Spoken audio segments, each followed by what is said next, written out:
Ok, donc on peut démarrer. Donc bonsoir à tout le monde. Donc nous sommes là dans le cadre de notre activité. Donc le cabinet ZAC, comme vous le savez, donc nous avons des départements. Il y a le département économie et statistique, le département gestion et entrepreneuriat et le département formation. Donc, et dans ce cadre, nous voulons ouvrir donc une nouvelle brèche dans le cabinet Zaye Gay et Associés Consulting. Et cette brèche va consister à faire un web TV. Le web TV qui signifie tout simplement une chaîne de télévision donc via YouTube qui va nous permettre de parler de l'actualité économique et de l'actualité de l'entrepreneuriat ici au Sénégal. Et nous allons démarrer cela avec nos éminents invités. Moussa Gueye, qui est un consultant, un coach aussi en développement personnel. Et aussi, nous avons aussi Mansour Sey, qui est professeur, coach aussi en entrepreneuriat et consultant sur le plan national et international. Donc, je vous laisse dire bonjour à nos chers internautes. Et éventuellement aussi, j'aimerais que l'émission puisse se faire en Wolof, afin qu'on puisse toucher le maximum de personnes. OK. Donc, droit d'aînesse, droit d'aînesse ou bien?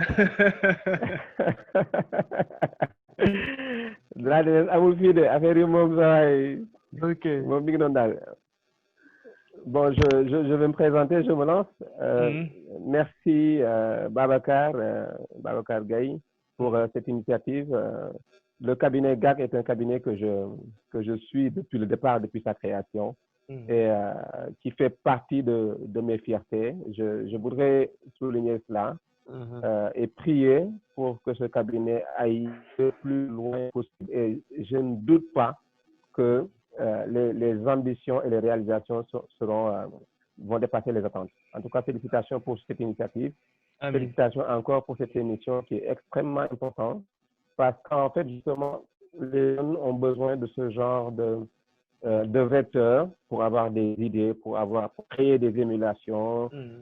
susciter des vocations, mais surtout avoir des canevas et des outils pour pouvoir développer l'entrepreneuriat de manière générale.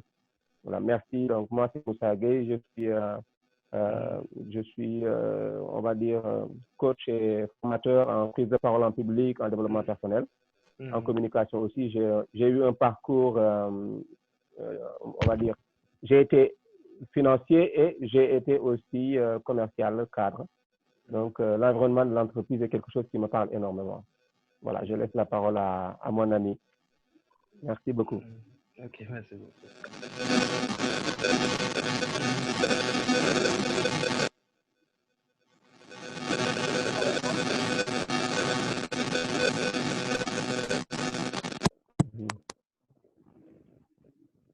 Allô? Oui, allô, oui, Moussa, Mansour, autant pour moi.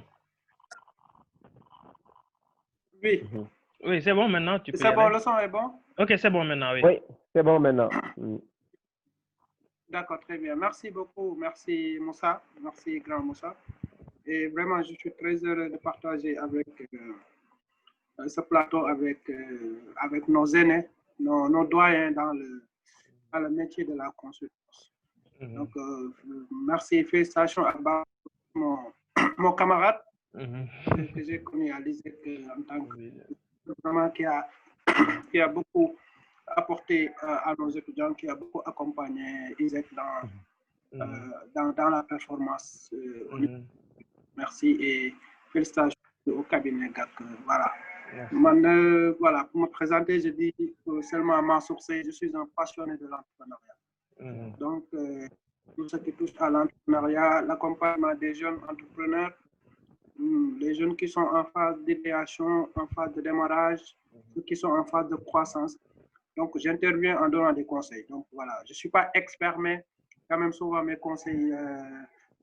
ont un effet sur la vie des entrepreneurs. Et aussi, je remercie je félicite cette initiative-là. Moi, je pense que faire la promotion de l'entrepreneuriat à travers les nouveaux outils de communication est extrêmement important. Il faut vulgariser, il faut sensibiliser, il faut faire la promotion. Pour qu'on puisse atteindre nos objectifs, qu'on ait un maximum d'entrepreneurs qui vont créer des entreprises, mais que aussi ça puisse avoir impact sur l'économie du pays. Voilà, j'espère que des années à venir, on va atteindre cet objectif-là, Inch'Allah. Inch'Allah, Inch'Allah. Merci. Donc, nous tenons à vous remercier vous aussi parce que vous nous avez facilité un peu la chose. Je vous ai contacté et vous avez donné suite à ma demande. Donc, on ne pourrait que vous remercier. Donc, je pense que nous allons sans pourtant tarder démarrer avec Mansour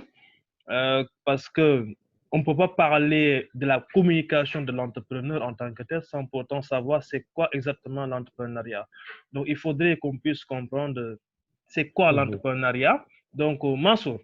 donc, je ne sais pas si nous allons continuer en français ou bien nous allons faire Wolof. Donc, ou bien on fait les deux à la fois. En Wolof peut-être. Ouais. Wolof, En ok. même temps, D'accord. Donc, je pense que li gën a am solo mooy tey ñu bëgg a xam ñun lan mooy entrepreneuriat. Tey jii bu ñu ko doon tekkil si Wolof nan lañ mën a jàpp mooy entrepreneuriat. Waaw, entrepreneuriat dafa nekk benn activité là, tout comme yi ñuy waxee médecine, wax philosophie, donc c'est une science. Et aussi c'est fonction là aussi parce que tey nit ku jóg ni dafay dem créer benn business mu créer benn activité dafay am impact ci communauté bi soo ko commencé def rek yaa ngi ci entrepreneuriat mais entrepreneuriat dafa bari ay pàcc xam na li naan entrepreneuriat économique mooy ki nga xam ne dafay jël xaalisam def ci benn activité pour mën a defar benn produit wala service bu muy teg ci marché pour après di ci yaakaar lu duggaat ci gafak ay entreprise bi moom mën a fay ay charge ak yooyu donc loolu la naan l'entrepreneuriat économique am na aussi li naan entrepreneuriat social mooy ñi nga xam ne dañuy jóg di def ay activités yi nga xam ni dañ ciy séntu mooy nit ñi mën a am mën a jàppale seen askan seen communauté par exemple les actions sociales nit ñi def ça aussi ça rentre dans le cadre de l'entrepreneuriat social foofu xam naa ne dinañ ci ñëwaat gën a leeral ci ay et aussi pàcc yoo dem rek mën nañ wax ni su nit ki jógee am objectif peut-être jàppale askanam wala peut-être mu mettre à leur disposition ay outils yi nga xam ne mën nañ ci jëfandikoo pour mën a yaxanal seen dund rek yaa ngi ci entrepreneuriat donc entrepreneuriat suñu koy wax le mot entreprendre donc ci la entrepreneur jógee ci la entreprise jógee ci la entrepreneuriat jógee donc mu nekk ay benn terme ba nga xam ni dañ koy utiliser tey ci suñu dund pour war nit ki ni ko su la yàlla sàkkee nga nekk ci àdduna mën a am loo def war nga mën a am jariñ sa askan nag mooy comme ni cabinet GAT di def comme li Moussa di def consultance bi di def ay prestation intellectuelle pour mën a dimbali askan bi ñu mën a am fu ñu àgg donc su ma doon tënk rek ci entrepreneuriat noonu laa ko mën a définir en wolof peut-être que définition bi ci français bi mooy gën a complet mais quand même je pense que l'essentiel mooy suñu jógee rek pour def lenn ba nga xam ne tey am na fu ñu ko jëmale te am na ñi nga xam ne ñoom ñoo koy yelloo ñu ngi ci entrepreneuriat. Ok donc loolu daf mel ni leer na que ni entrepreneuriat tey jii bu ñu ko doon définir noonu lay demee donc bu ñu la déggee bu baax Mansour dafa mel ni rek entrepreneuriat ak business bokkuñu ñoom dañoo wute entrepreneuriat ak business. waaw entrepreneuriat ak business bokkul déjà ci dégg-déggin bi rek business mën nañ ko définir comme benn mbir ba nga xam ne nit ki gis na ko xam ni mën na cee gagner léegi nii xaalis mu dugg ci def ci temps def ci xaalis bu affaire boobu jeexee mu dem ci leneen alors que soo ne entrepreneuriat dafa am étape dafa am ñeenti étape yi nga xam ne dafa am solo première étape bi mooy opportunité bi ngay gis mooy comme ni ma ko waxee sànq suñu nekkee ci entrepreneuriat économique da ngay gis ni yow sa askan am ñu soxla mu nekk soxla ba nga xam ne tey soo ci taxawee mën nga leen a dimbali mën nga aussi dimbali sa bopp dimbali sa entreprise loolu mooy opportunité d'affaires bi ngay saisir deuxième étape bi mooy innovation c'est-à-dire que tey soo ñëwee di askan nga koy dimbali am nga loo fi fekk lu am ba pare il faut nga yokk ci lu bees pour mën a nit ñi mën a jëlee jóge fan nekkoon ñëw jënd ci yow comme li ñuy wax c'est-à-dire innover pour pouvoir attirer des clients voilà pour avoir des parts de marché comme ni ñu ko mën a waxee beneen phase mooy ci dans l'entrepreneuriat mooy l'émergence d'une organisation maanaam nga taxawal entreprise nga louer ay bureau recruter nit jënd ay matériel équipement de bureau etc. Et à la fin élément d'importance mooy création de valeur mooy yow li nga gaj koy redistribuer emploi en termes de salaire beneen partie bi aussi da nga ko verser ci keesu état dañ naan mooy donc loolu mooy donc entrepreneuriat processus la c'est un long processus mi ngi commencé ci idée bi ngay am wuti financement defar business plan jusqu'à ce que nga sa activité bi pérenne alors que business mën na nekk quelque chose de ponctuel na tax exemple bu simple rek tey avec par exemple le cabinet GAC gis une opportunité rek par exemple étudiant bi ñu war a encadrer dem saisir opportunité boobu business boobu noonu bu jeex leen quoi donc loolu mooy différence bi ma gis xam xëy na peut-être ci peut-être ñi ñuy déglu wala peut-être doyen Guèye mën na ci am beneen xalaat mais li ma jàpp daal ni business mooy quelque chose de ponctuel da nga ciy dugg gagner ci xaalis tu passes à autre chose alors que entrepreneuriat c'est un processus long ba nga xam ni tey soo démarré tey sa entreprise mën na dem ba am plus de 100 ans. Alhamdulillah donc suñu comprendre bu baax entrepreneuriat c'est un système business activité commerciale lañ ko mën a tuddee mooy jënd mango jaayaat business la mais boo jënd su mango bi jeexee rek business bi jeex na business ba jeex ok maintenant bu nekkee entrepreneuriat nag mooy may nga jël mango def transformation bi nga créer système donc su boobaa ñu ne yaa ngi ci entrepreneuriat donc mais bu ñu xoolee bu baax dafa mel ni entrepreneur bi moom au-delà de l'aspect mu créer entreprise mu créer système soxla na mu xam moom mooy kan soxla na mu xam tout à fait jëmmam ji mooy kan donc moo tax ñun dañuy laaj Moussa Ndégue yow bu ñu doon définir développement personnel mooy lan. waaw développement personnel dafa doon aussi lu yaatu su ma ko mënee définir daal mooy xalaat yi nga xam ne nit ki toog na ba ci yàgg am ay xalaat yi jural ko mu ne man dinaa jóg ngir jëf boobu lan la ci jublu li tubaab di wax doon une meilleure version de lui-même c'est-à-dire nee nga man nii en tant que Moussa Gueye vraiment nekk naa ni koo xam ne dafa tàng xol dafa gaaw a mer day histoire tout le temps ay affaires yooyu damaa xaw a désorganisé am lu la daal nga toog xalaatal bu ñu daan ni man daal vraiment bëgg naa fii ak déwén buñ ku ma saagaati sax ma reetaan la instant bi nga toogee noonu di ko xalaat ak teg ay jumtuwaay ni man dinaa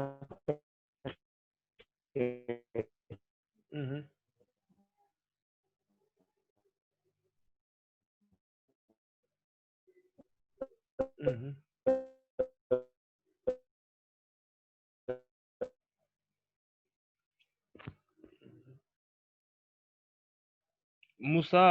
amatuñ na bu baax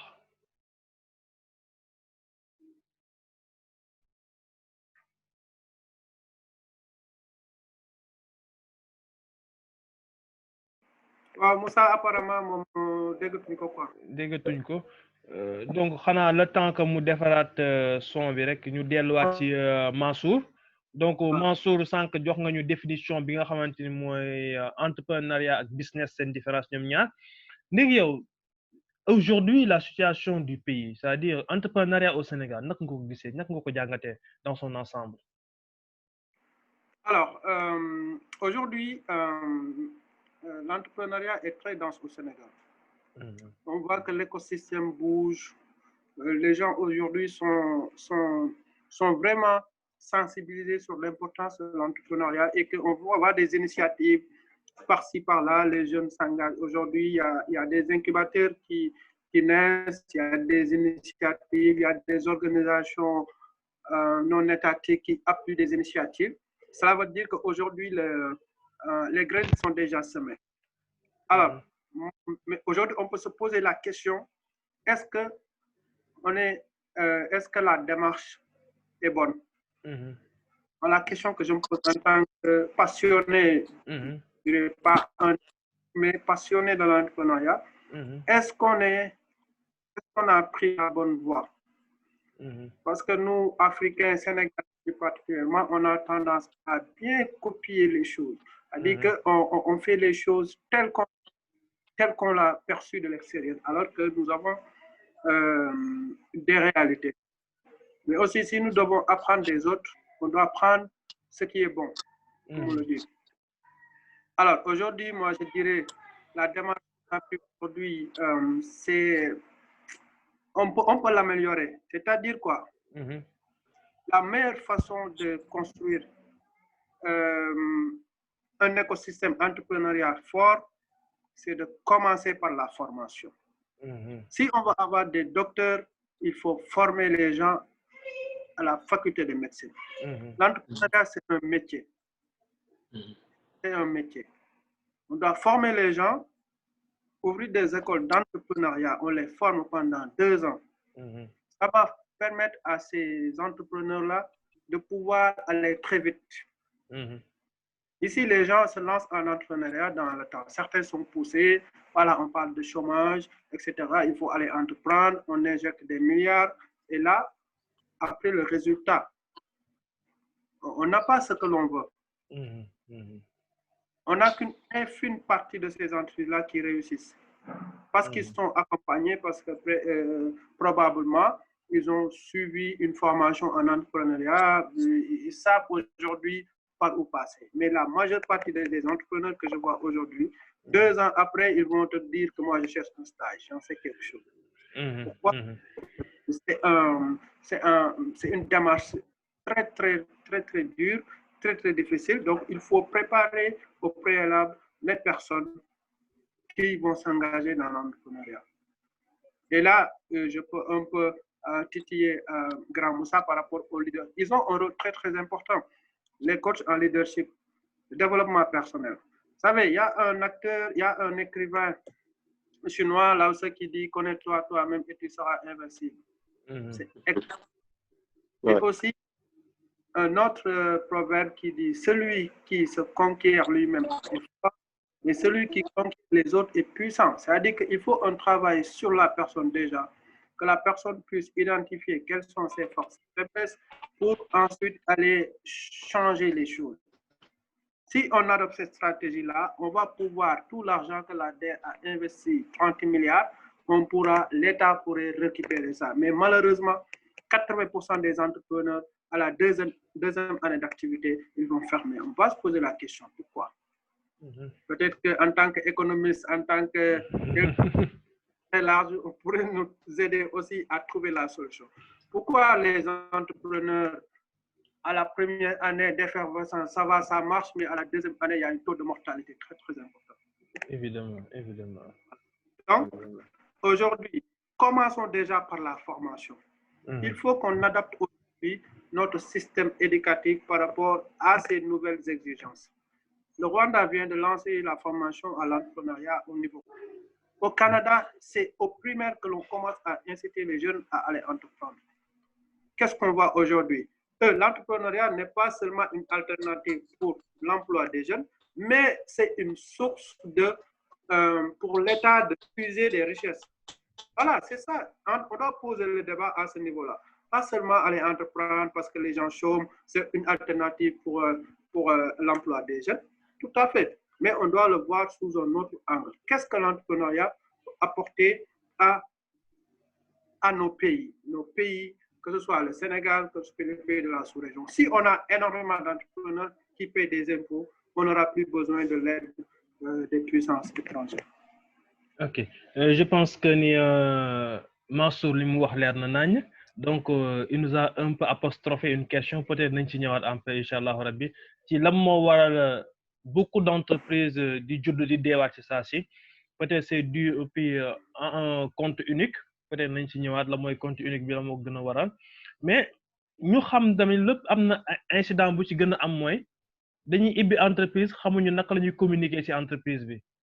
Dañuy ibbi entreprise xamuñu ban service la ñuy rendre wala ban produit la ñuy rendre.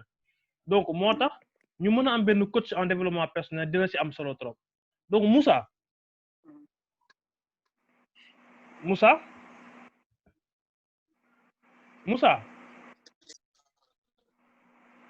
donc dafa mel ni Moussa dafa am un souci technique. Tout à fait, je pense. Donc je pense que Moussa. Oui. C'est bon maintenant. Vous m'entendez? Ok. Oui, c'est bon. Ok. Voilà. Donc ñu ñëwaat juste aussi le rôle développement personnel bi mooy lan exactement. waaw damay remercier sax Mansour ci ni mu ko brossé par rapport ak entrepreneuriat li muy wax c'est extrêmement important c'est-à-dire que dañoo war a former entrepreneuriat métier la. dañu war a former jeunes yi à l'entrepreneuriat et en tant que métier dafa soxla ay outils foofu le développement personnel di excès parce que entrepreneuriat Mansour dina wax léegi nekkul lu yomb jóg nga ni da ngay combler benn besoin wala da ngay créer benn service bu bees wala nga seetlu ni am nga benn problème ci société bi nga jóg pour solutionner problème boobu boo xam ne day am impact ci ay nit ñu bari nekkul lu yomb donc il faut nga nekk nit ku mat kooku nag pour mu doon il faut nga am jumtuwaay yoo xam ni doo gaaw a da ngay nekk koo xam ne da ngay motiver li nga gëm kenn du la tere ba doo ko def da lay jaral ay sacrifice yu ne et en tant que nit il faut nga nekk koo xam ne dafa positif dafay du ku gaaw a découragé koo xam ni bu comme ni mu koy waxee nii boo defee 2 ans affaire yi nga découragé daal ni bon xaaral ma dem uti liggéey finalement entrepreneuriat c'est pas la solution foofu la développement personnel di ñëwee développement personnel mooy li nga xam ni ay jumtuwaay yu mu lay jox la li ma doon wax sànq avant muy coupé mooy ne que da ngay gis fin d'année gars yi dañu souhaité meilleur ba naan 2021 yàlla na dàq 2020 nit ñi ci seen bopp jàpp nañ ni da ngaa war a toog rek année bi ñëw yaa ngi ñaan yàlla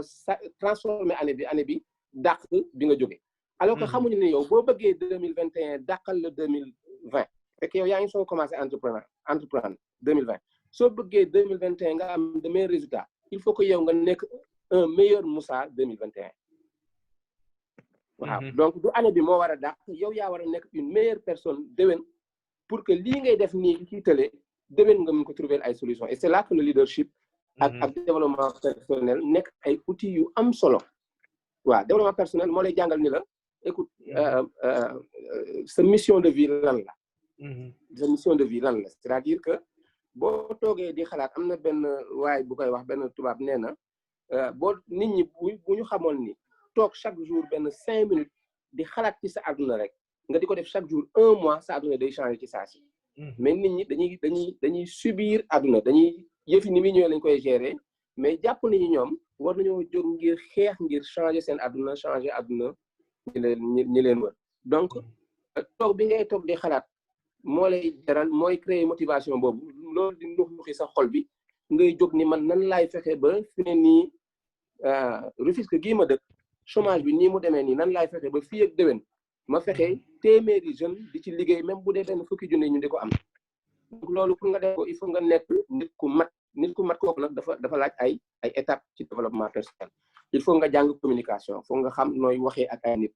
da lay jaral nga dem uti xam-xam boobu il faut nga nekk il faut domaine bi nga xam ni ci ngay entreprendre nga ut ci ay connaissances bu fekkee affaire marketing digital la ak yooyu wala affaire infographie nga ne kon man jaral na ma dem uti xam-xam bi ci informatique ngir yokk li ma yokk pour mën a am plus d'envergure parce que liggéey boo mënti gis ci àdduna Babacar xam-xam moo koy sous-tendre te xam-xam boobu loo xam ni la ak àdduna bi ni muy doxee luy yokk la donc plus yaa ngi yokk say xam-xam ci benn domaine plus nga mën cee réussir plus nga mën cee am impact donc développement personnel daal pour résumer loolu la jumtuwaay yi nga xam ne yaa ngi koy def ngir toog nga waatal sa bopp ni déwén dinaa doon un meilleur Moussa que nii ma nekk rek loolu mooy développement personnel. donc Moussa bu ñu comprendre bu baax développement personnel moo lay jox motivation donc entrepreneur yaakaar naa boo amul motivation doo dem donc ñu bëggoon xam ni tamit lien bi war a am entre entrepreneur bi ak développement personnel ban lien moo war a am seen diggante ñoom ñaar. waaw entre entrepreneur bi maanaam développement personnel jumtuwaay la outil la boo xam ne entrepreneur bi daf koy soxla da koy jël boole koo xam-xamu entrepreneur am ngir réussir li mu bëgg comme li Mansour doon wax sànq rek waa ji nga xam ne liggéey na jéem na entreprendre pendant 2 ans bu fekkoon ne motivation bi doy na amoon na motivation bu doy am na lu koy motiver bu fekkoon am na motivation bu doy même bu amee échec dina continuer donc développement personnel jumtuwaay la boo xam ni entrepreneur bi dina ko soxla ngir mën a réussir objectif am leadership daf koy soxla mooy capacité boobu ngay am ngir loo dugg rek tant que réussir oo ko doo bàyyi donc développement personnel jumtuwaay loolu la ñu xam yaa tudd nga fi motivation am na beneen bi ñuy wax confiance en soi moom mooy sax créer motivation bi gis nga boo wóoloo sa bopp gëm li nga gëm moom nga wéet ci ak nga ñàkk cee wéet da ngay arrivé ndax da wóolu nga sa bopp am nga yëg-yëg bi am nga passion bi boo xam ni moo lay tere nelaw voilà développement personnel dañuy faral di wax ni tant que amoo rêve tant que rêve bi ngay rêver c'est pas terewulaa nelaw tant que terewulaa nelaw rek c'est pas assez grand il faut que rêve bi rëy boo xam ni yaatu boo xam ni booy waxal nit ñi dañ naan kii dafa dof il faut mu tere laa nelaw su boobaa di nga am assez de motivation pour que entrepreneuriat bii ngay def nga mën ci atteindre objectif yi nga bëgg donc développement personnel outil la boo xam ni entrepreneuriat da koo soxla dëgg sax te ci sama intervention yi depuis 2 ans 3 ans vraiment am na ay jeunes entrepreneurs yu bëri yoo xam ne accompagné naa leen ci prise de parole en public naka ngay taxawee parce que loolu xam-xam la ne serait-ce que les techniques de présentation dañ koy li ñuy jàngale la dans les grandes écoles ak en Europe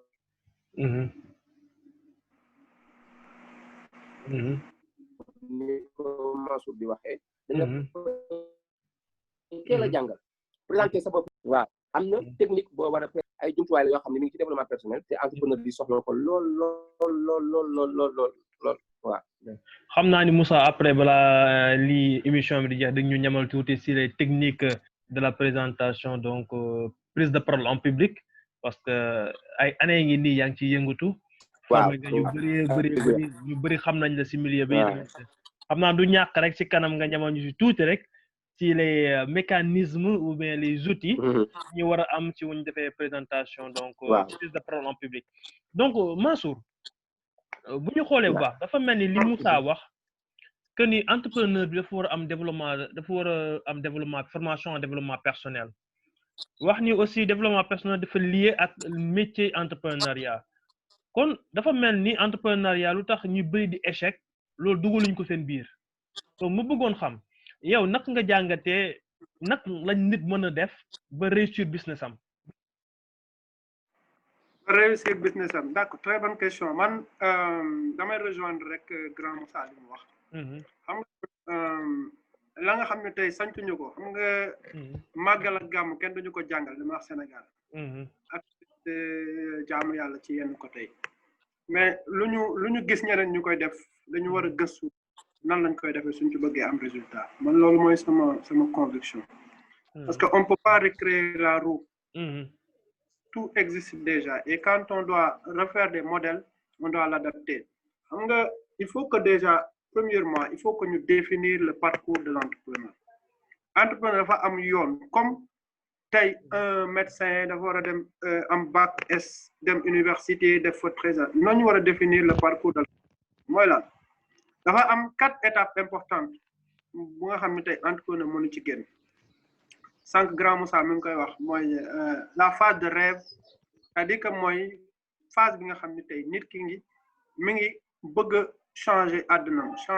changer jamono changer àddunaam changer gis-gisam ci àdduna mën a am li ñu naan autonomie financière donc mi ngi nekk rêver donc la personne est en train de rêver sur son avenir c'est extrêmement important suñ fa jóge am lu naan phase de pensée c'est-à-dire que mooy tey Babacar am na benn idée de projet mi ngi xalaat mais testegul amagul un prototype testegul son sur le marché kooku na nga koy jàppale bokkut ak ka nga xam ne mi ngi nekk ci phase de rêve ki nga xam ne mi ngi ci phase de démarrage nga xam ne passé na ay affaire idéation affaire prototype tey démarrer moo ko soxal commencé am rentrée de fonds kooku tamit warul bokk ni nga koy taxawoo ki nga xam ni tey mi ngi ci en phase de croissance pour dire parcours bi dafa am importance tey da ngay gis gars yi di accompagner entrepreneur jël Babacar am na 10 ans d'expérience am Mansour mi 3 mois nga boole leen jaxase non mënoo am tu peux pas avoir mënoo am résultat bi nga bëgg parce que cible bu nekk benn maanaam ku ci nekk phase ba nga toll am na lu la war a jox pour nga mën a avancer loolu canadien di wax la roue de la croissance ou l'escalier de la croissance étape bu nekk da nga am loo war a jox yow en tant que entrepreneur loolu moo lay faciliter nga mën a réussir sa business business nag mi ngi aju ci phase yu bari mais ci ki nga xam ne moom laay njëkk wax mooy entrepreneur bi duñ ci jóg du ci wax l'entrepreneur est le moteur de la réussite de son entreprise si l'entrepreneur est motivé passionné déterminé qui est professionnel aussi quelqu'un qui respecte ses engagements quelqu'un qui a un esprit d'équipe et qui trouve un marché pour commercialiser son concept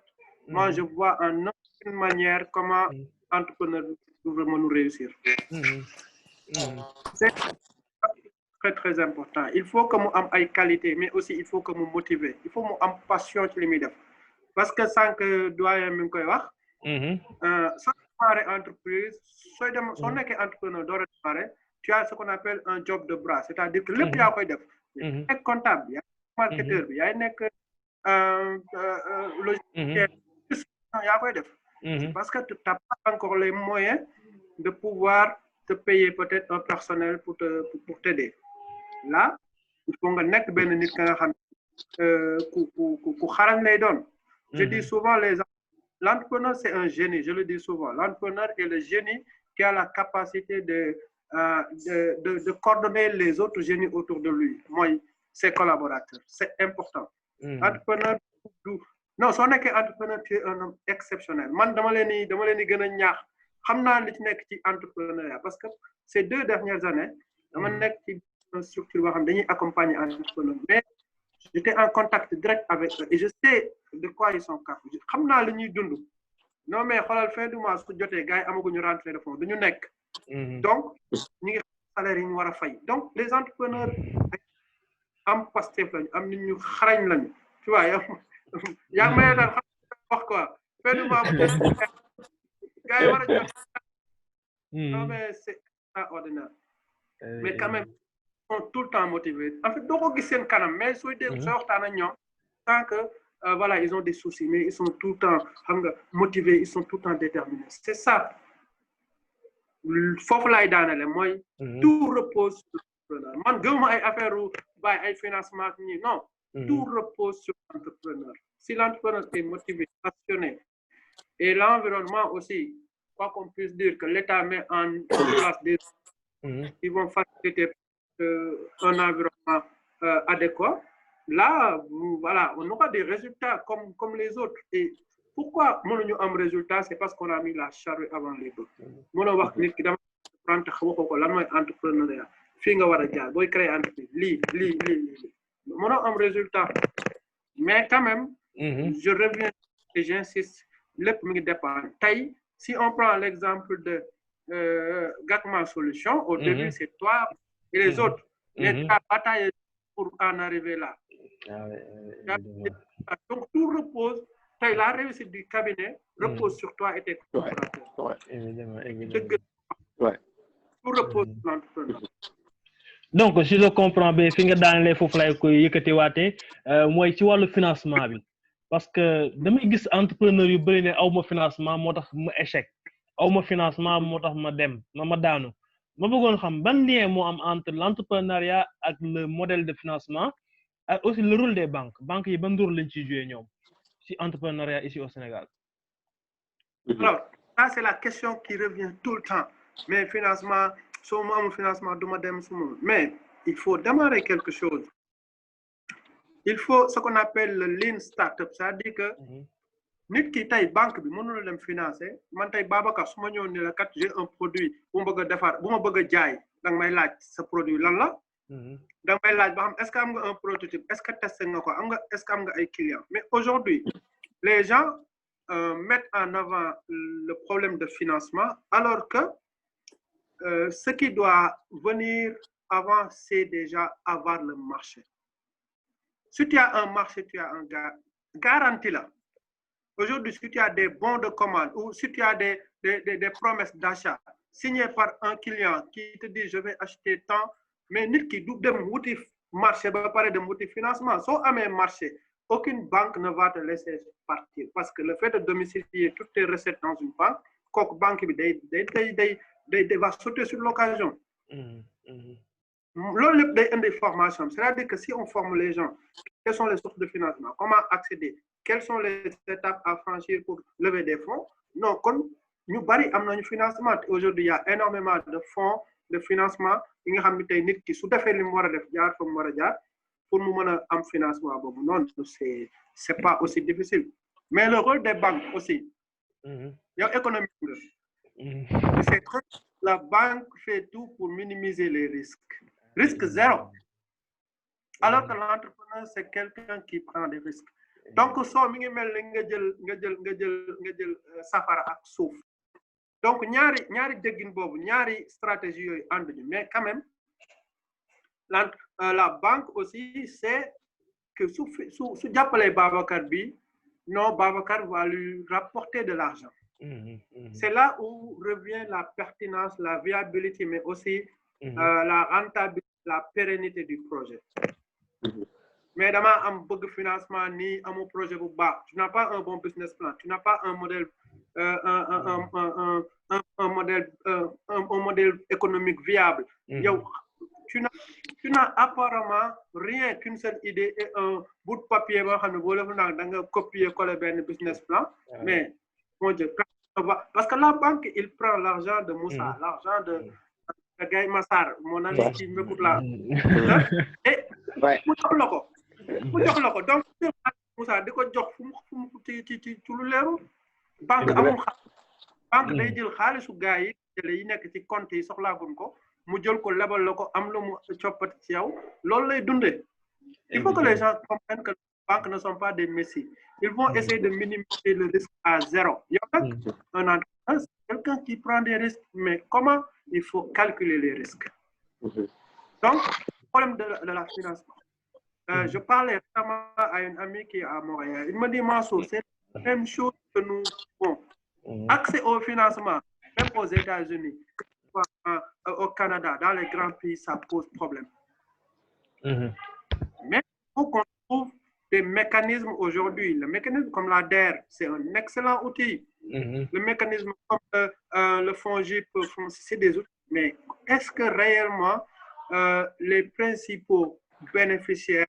ont accès à ce financement-là? Ça aussi, c'est notre débat que je vais peut-être ouvrir dans les prochains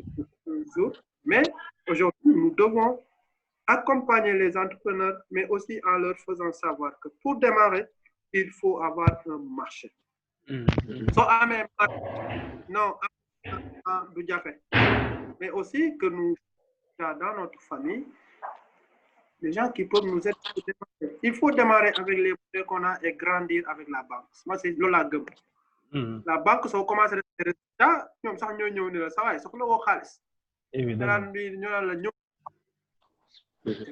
Ils savent que toi, tu es sérieux, tu fais ce que tu dois faire et que tu as sur le jox xaalis tu ci liggéey wala fay ñu jox Moussa benn compal ko dara compal Baba ko tamit jël donc banque tamit loolu mooy liggéeyam. Donc je pense que ni leer na li mu wax ni c'est un système de création et de destruction monétaire hein moom la li ñuy faral di jàng xale yi dans les universités te banque moom amul xaalis banque day créer di détruire xaalis donc mu mel ni kon day soxla benn leadership l'entrepreneur dafa soxla leadership parce que li nga wax fii yëpp boo amul leadership doo ko mën a def donc ñu bëgg xam Moussa ban lien moo am entre le leadership et l'entrepreneur ou bien le leadership de l'entrepreneur naka nga ñu ko mën a tënkee.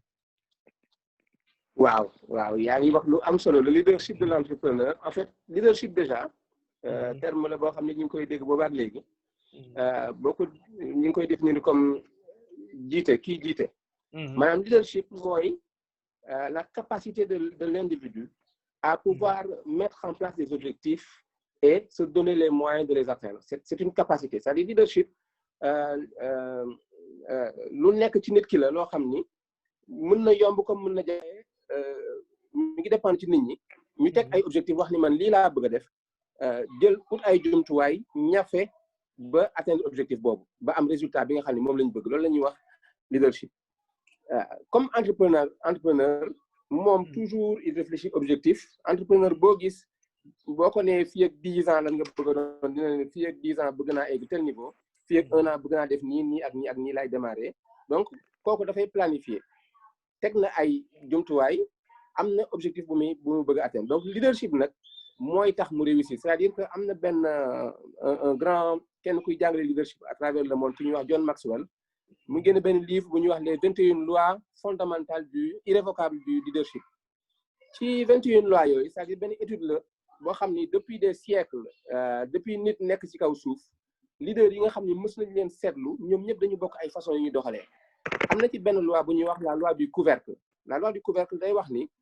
nit ki lépp loo bëgg a réussir ci àdduna li ma doon wax sànq ci xam-xam boo yokkee sa xam-xam ci loolu plus nga yokk sa xam-xam ci loolu plus yaa ngi am ay chance pour réussir loolu donc la loi du couvercle dafay wax ni plus yaa ngi yokk sa leadership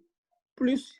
objectif bu rëy lu mu rëy di nga ko mën a atteindre donc nga gis ni kon entrepreneur bi soxla na am leadership boobu mooy tax mu mën a planifier wax ni man fii ak 5 ans bëgg naa ñu gis ma à tel niveau leadership boobu mooy tax mu ne xaaral man soxla naa tel xam-xam xaaral ma dem jëli ko leadership bi moom moo koy guider donc leadership c'est une capacité interne que l'on a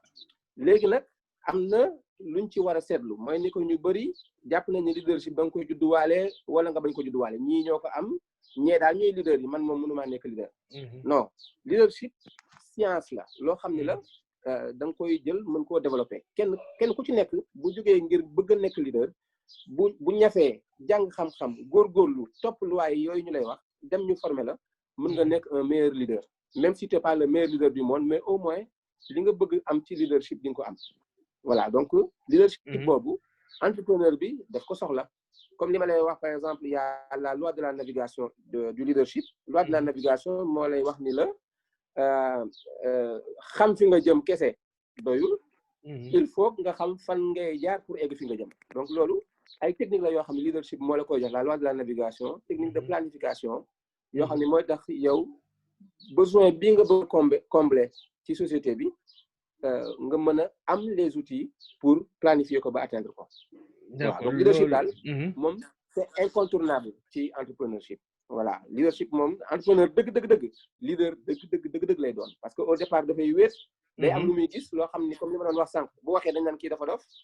mais buñ demee ba ci biir dañ ne kii kat saa ndekete kat li mu doon wax moo ngi nii donc loolu mooy leadership capacité boobu à pouvoir mettre en place les objectifs et à les atteindre rapidement. Ok, je pense que loolu leer na mais leadership boobu noonu il faudra nga mën ko am pour faire face à la famille parce que xam nañu ni entrepreneuriat ak suñu famille yi c'est trop compliqué excessivement compliqué man personnellement xam naa ci dara parce que booy soog a pare jàng la maman li muy gën a soxla mooy nga toog ci bureau yi comme say moroom ñu woola fu nekk et cetera alors que yow yaa ngi bëgg a defar sa mbiru bopp et puis début yi du yomb da ngay dox ba pënd fu nekk ngay dugg fu nekk ngay dem donc c'est un peu complexe alors que la famille ne peut pas comprendre donc leadership boobu foog nga ñëw accompagner la pour nga mën a faire face à la famille donc Mansour ñu bëggoon xam leadership boobu sa entrepreneur ak famille bi naka lañ ko war a dundee l'entrepreneur et la famille au Sénégal. Alors merci doyen c'est-à-dire man loolu laa gëm dama ne ñoom doyen ñoom ñoo war a jiitu ci entrepreneur yi ñun ñu topp ci defar leen ba ñu tàggat leen ba ñu gëm seen bopp ak confiance en soi c'est important am aussi vision te dafa am lu mu wax lu am solo avant lii mooy la détermination de la mission de la vision et des valeurs pour chaque entrepreneur man entrepreneur yi may accompagner la première chose à faire mooy je te demande définir voilà parce que loolu moom mooy tax nga am li ñu naan la culture d'entreprise et que tey sa collaborateur nga leen a impulser culture là ngay wax d'anglais our vision our mission our valeur c'est extrêmement important alors la société moi je commence par la société pas encore par la famille société bi dafa nekk un pesanteur néfaste lu ci bari pour les entrepreneurs parce que ñun suñu contexte xam nga ko mooy voilà quand tu as fini tes études il faut aller chercher un emploi salarié. Parce que souvent les gens investissent beaucoup d'argent sur ta formation et ils attendent le retour sur investissement mooy nga dem am benn bureau liggéey weer jot nga may kii 20 000 30 000. En fait ça c'est notre société est conçue de la main. Mais à côté aussi la famille peut être un soutien de taille. Beaucoup d'entrepreneurs aujourd'hui sont accompagnés par la famille. Si souvent la famille a un certain degré de compréhension, un certain niveau d'études pour développer, pour entreprendre cette famille, c'est plus simple. Parce que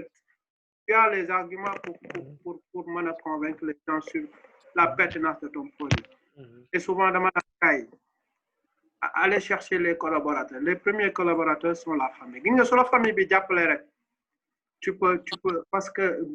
tu peux aller tranquillement, hein. Mais si la famille constitue un obstacle, là, c'est très, très difficile. Donc, l'entrepreneur fait face à deux obstacles, c'est-à-dire que l'environnement, qui est le marché, les concurrents, fournisseurs et la famille. Et c'est trop. Souvent, beaucoup d'entre eux ont lâché l'entrepreneuriat à cause de cette pesante sociale. C'est-à-dire que la famille,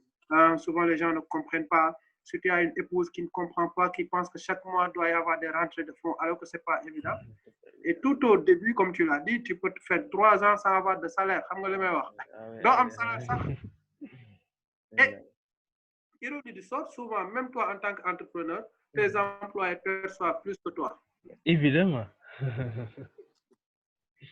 Donc, tu te dis, même mentalement, si tu n'es pas fort, tu vas laisser. Moi, je ne peux même pas avoir ça par mois et que mon comptable, je lui paye 350 000. Si tu n'es pas fort mentalement, la famille aussi, comme obstacle, mais aussi un soutien de taille. Hein. Vraiment, parce qu'il y a beaucoup d'exemples, beaucoup d'entrepreneurs qui sont soutenus par la famille, ils mettent l'argent, il y a des certains terrains de financer là. Mais de l'autre côté, il y a des familles qui disent ça va, comme nous avons dit, il est fou. C'est comme on dit, les entrepreneurs sont des anticonformistes. Comme je dis, moi, entrepreneur pour réussir, c'est un génie. Ils ont vraiment, je ferai un plaidoyer, il faut qu'on ait un statut d'entrepreneur au Sénégal. Yow mënoo bénéficier ci benn kii état parce que tu es un entrepreneur. Alors que tu emploies des gens yi xam ni ñoom dañuy percevoir bu ñu retraité seen IPRES seen IPM tey allez ni fay yow en tant qu'entrepreneur tu n'as pas de statut. Donc ça c'est une injustice qu'il faut corriger. Donc voilà, donc la famille, hein, souvent ça dépend de la position de l'entrepreneur. Avoir le soutien de la famille, comme la famille peut être aussi un obstacle à ton entreprise. Là aussi, il y a un volet développement personnel qui on a peut-être quoi. D'accord. Donc, si je comprends, donc, amna solo trop, mais je pense que pour que la famille puisse la comprendre, il faut que tu communiquer avec moi. C'est la communication aussi am rôle bu am solo bu mu ci jouer. Donc ñu taxone bëggoon terminer ak Moussa rek donc ci walu communication bobu. Donc Moussa rek nga teunk ñu entrepreneur naka la wara mëna communiquer ba ay business am dox nga profiter aller aussi joxale ñu quelques techniques de prise de parole en technique en public naka lañu mëna taxawé ci ay mbolo wax nit ñi mën la dégg. Est-ce que dafa am ay ABC de la prise de parole ou bien ñu baxé ñu ci dal. waaw communication moom ni ko gars yi di waxee la communication est le nerf de la guerre. Ki la gën a mën a communiquer moo lay ëpp pouvoir mooy lay ëpp envergure moo lay ëpp impact. Et entrepreneur bi dafa soxla communication trop. Par exemple man yenn jeune entrepreneur yu ma doon formé en technique de présentation yooyu comme li Mansour doon wax sànq dañ leen di jàngal naka ngay waxee ci mbooloo ba li ngay wax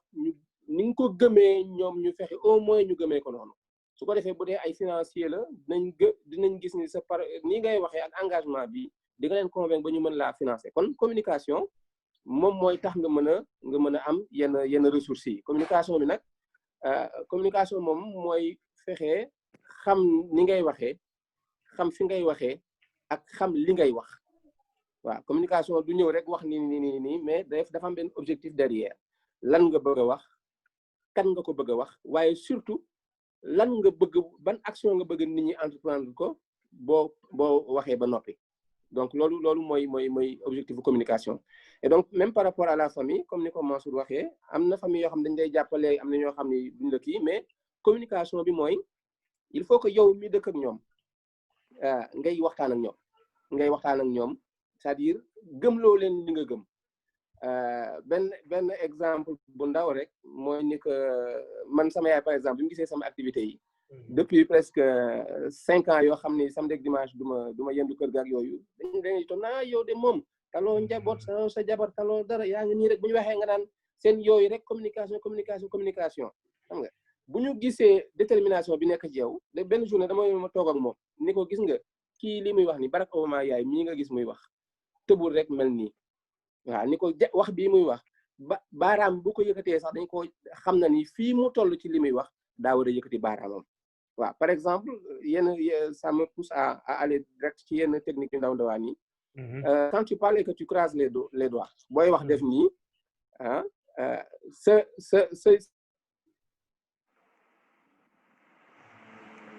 sa cerveau mu mel ni kon am na looy nëbb boo defee ni jàng nañ psychologie ak PNL ma xam ne li may wax programmation neurolinguistique dañuy xam ne kii am na lu muy nëbb boo defee nii bu fekkee ngay wax ak nit ñi ay nit nga bëgg ñu financer la ngay wax di def nii wala ngay croiser les bras wala di sëgg di def nii dañ naan kii li muy wala ngay xool ci suuf wala ngay téen di seet say mots dañ naan kii li muy wax leeru ko su ma la waxoon ni la waaw Babacar man de vraiment xam nga rek bon c'est que vraiment bëggoon naa mooy loolu quoi xam nga ni waxee mooy loolu da nga naan kii xamul li mu bëgg mais ma ñëw ni la Babacar gis nga sa cabinet bii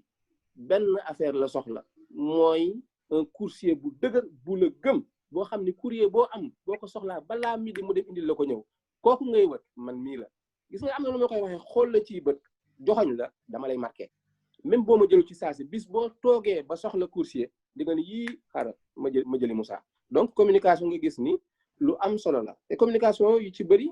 dañuy jàpp ni li ngay wax la mooy mais le non verbal li nga xam ni moo dul kàddu moo gën a am solo ci communication ndekete benn exemple laa la ciy jox gis nga suñu maire yi nga xam ne yi seetaan temps film indo temps yooyu nga xam ne film indo bi daawuñu ko sax sous-titré maire yi dañuy seetaan film indo ci langue boo xam ne dégguñu làkk bi waaye dañuy nettali film bi cat ba cat kon nga xam ne ndekete du moo yi ñuy génne moo am solo mais attitude bi ak nañuy waxee waaw geste bu ma la nee nii joxoñ la xam nga ni kii bëggalu ma jàmm su ma la nee nii y a ce qu'on appelle les gestes universels su ma nee wax ak yow naan la nii même bu ma waxul su ma la nee Babacar nga xool ma ne leen nii nga xam ne kii bëggalu ma jàmm su ma waxee ay mbooloo daal di dajale samay loxo nii di signe d'union la mooy bëgg naa ngeen ñëw ñu bokk li ma leen di wax ni ci entrepreneuriat bi donc yooyu ay gestes ak ay technique la yoo xam dañ koy jàngal ni ngay toogee ni ngay waxee parce que booy wax aussi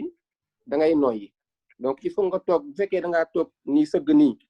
di wax air bi du circuler bu baax jóge sa estomac di yéeg di wàcc donc sa voix du leer mais bu fekkee jug nga air bi du yéeg a ko wàcc loo wax foo ko bëgg a sànni sa baat dina dem donc yooyu yëpp ay technique la yoo xam ni dañ koy jàngale am na ay technique universelle aussi li may wax des gestes universels mais suivant aussi environnement yi am na ay gestes yoo xam ni il faut nga adopté ko xam nga bu ma defee nii mooy déedéet ci ñun su ma nee nii yëkkati bopp bi wàccewaat ko mooy waaw ci ñun mais am na dëkk yoo xam ci àdduna bi boo defee nii mooy déedéet boo defee nii mooy waaw comme Inde bi ma la wax sànq donc yooyu aussi suivant la culture ak environnement yi il faut nga xam ni ngay waxee ak fan ngay waxee boo bëggee convaincre nit ñi voilà je pense que ni loolu leer na donc xam naa ni ñu tënk ko rek yamale ko fi parce que li ñu bëggoon wax yëpp yaatu na yaatu boo xamante ni xaju si et puis activités yaa ngi fi aussi les gens ont d'autres activités à faire mais duñ ko yamale si tey rek parce que dañoo jàpp ni chaque samedi ak chaque mercredi rek foog ñu def des lives ñu permettant de parler de l'économie dans son ensemble et de parler de l'entrepreneuriat donc xanaa ñu bàyyi leen rek ngeen joxe seen kàddu yu mujj donc surtout conseil aux jeunes donc naka ngeen yan conseil ngeen jox jeunes yi est-ce que dag leen di xeetal si entrepreneuriat ou bien est-ce que dag leen di xeetal si ñu wuti un travail salarié donc yan conseil ngeen di jox jeunes yi donc ñu commencer par Moussa rek après su paree jox Mansour. waaw vraiment li ñuy wax rek li du fi nag bi xajul ci cin li mais je te félicite déjà di la remercier ci initiative bi et puis kontaan lool ci jotaay bi ni mu demee waxtaan wi neex na malgré quelques soucis techniques de mon côté mais gis nga bu fekkee am na conseil bu mu war a jox jeunes yi Babacar mooy ñuy xalaat au sens de leur vie yow sa àdduna yow en tant que nit dan mooy sa mission ci kaw suuf te ni ma ko mën tënkee rek mooy sa mission ci kaw suuf mooy li nga xam ni bu la yàlla indiwul woon ci kaw suuf loolu du am ci kaw suuf donc yow nga xam ni kon ndekete yoo li ma yàlla indee ci kaw suuf am na lu ma fi war a bàyyi la pour ëllëg ñu ma koy xoolee loolu mooy sa mission de vie léegi nag yow boo demee ba xalaat ci ba xam lan la nga jóg dox ci su boobaa boo jóg di ci dox sax doo ko tey parce que xam nga ni ndekete yoo lii mission du ci man rek lay yam waaw am na kenn citation bi wax ni il y a des gens qui naissent et qui tracent un cercle autour d'eux d'autres naissent et tracent un cercle autour d'eux et de leur famille mais il y a des gens qui naissent et qui tracent un cercle beaucoup plus important foofu daal lay tëjee di santal bu baax Mansour vraiment man jàngalaat na ma lu bëri ci entrepreneuriat et puis nii muy waxee rek vraiment dafa passionné te vraiment man dama koy ndamoo vraiment di ko féliciter bu baax a baax di la féliciter jërë ngeen jëf. Mansour donc conseil aux jeunes. Merci doyen merci vraiment nous aussi vraiment intervention bi am na solo rafet na alors man le conseil yi may jox sama frère sama sœur yi moo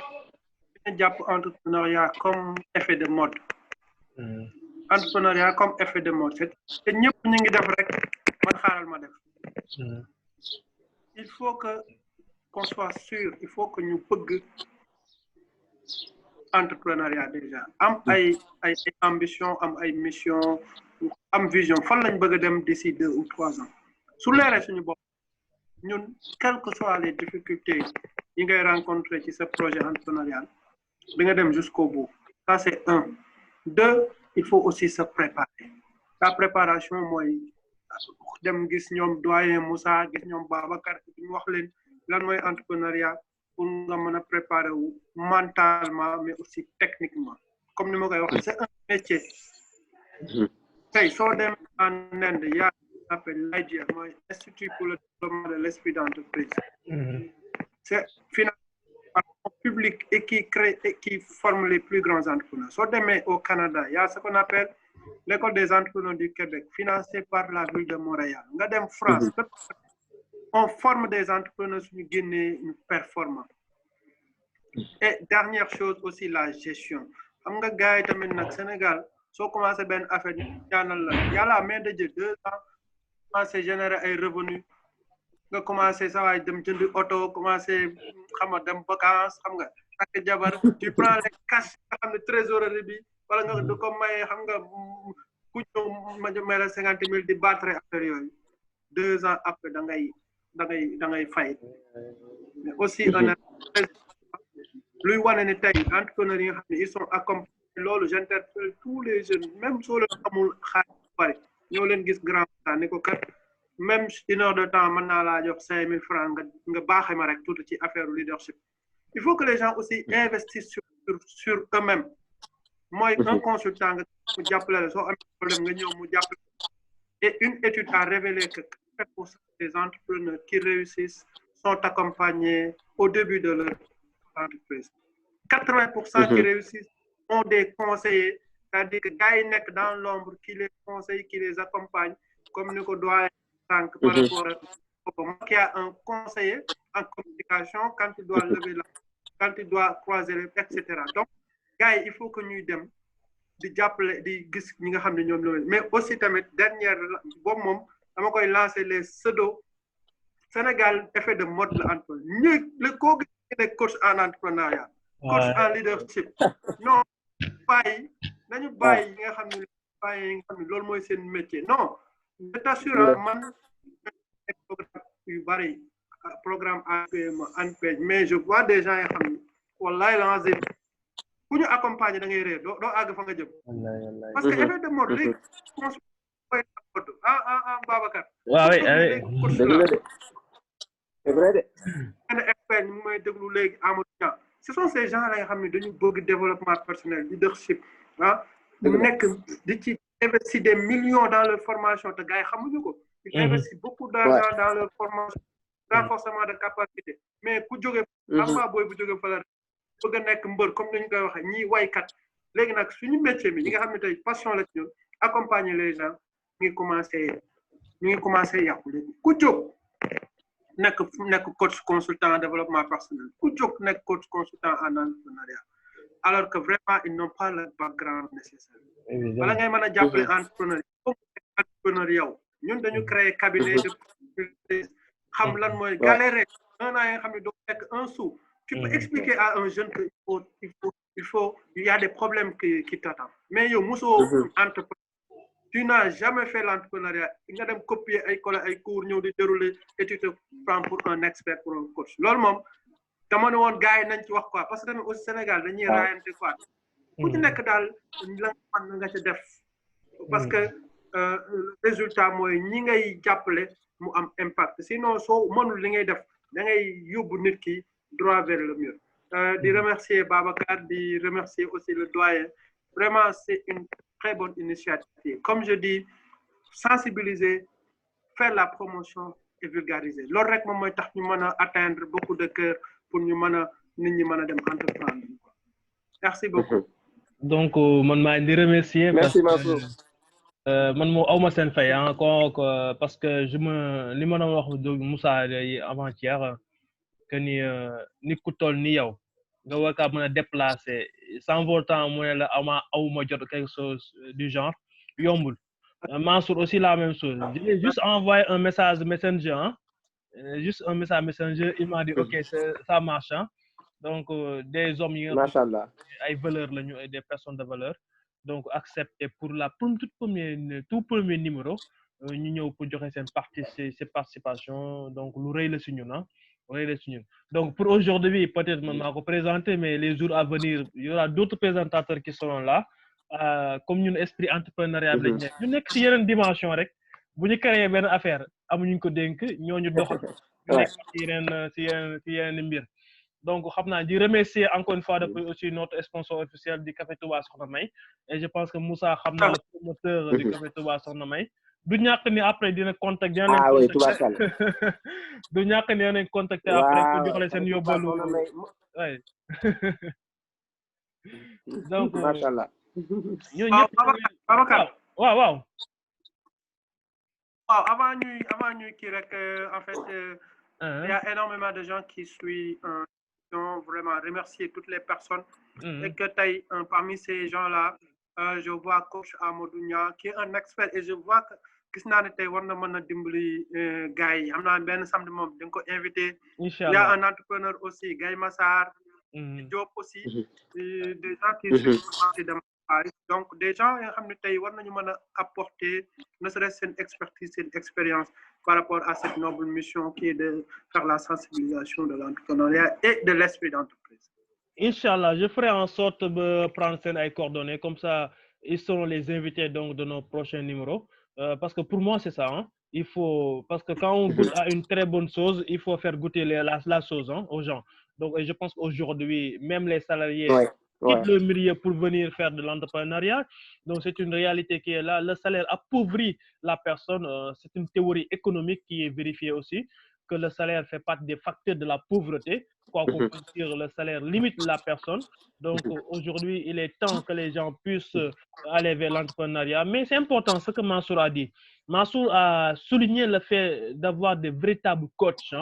aujourd'hui je ne peux pas comprendre une personne qui n'a jamais eu d'entreprise qui n'a jamais eu de poste de responsabilité se prétendre être un coach en entrepreneuriat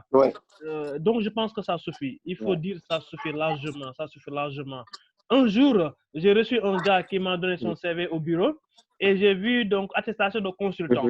et je lui ai posé la question consultant en quoi il m'a dit on nous a formé pour être un consultant en tout donc vous vous imaginez donc on peut pas être consultant en tout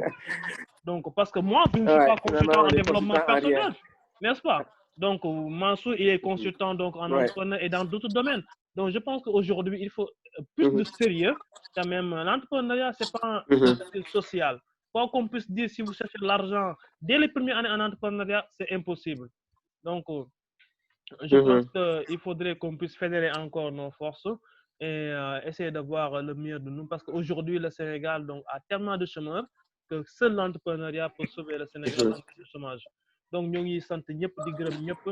Leen jox rendez-vous xamna mercredi inchallah sur les mercredis de l'économie. Nous allons inviter inchallah la promotion 2000 de la faculté des sciences économiques et de gestion. Donc, nous tendons la main à la jeunesse et nous allons parler de l'impact économique du Grand Magal de Touba, donc dans notre économie, et nous allons parler éventuellement aussi de ce plan de relance post-Covid, donc avec les jeunes économistes de la FASEC. Donc, on vous donne rendez-vous à très bientôt et merci beaucoup. Disons aussi Café Touba Soxna May. Xamna du ñak le promoteur va entrer en contact avec vous pour jox leen seen ay cadeaux inshallah rabbi. Yalla yalla fay yow. Kon on se dit à très bientôt.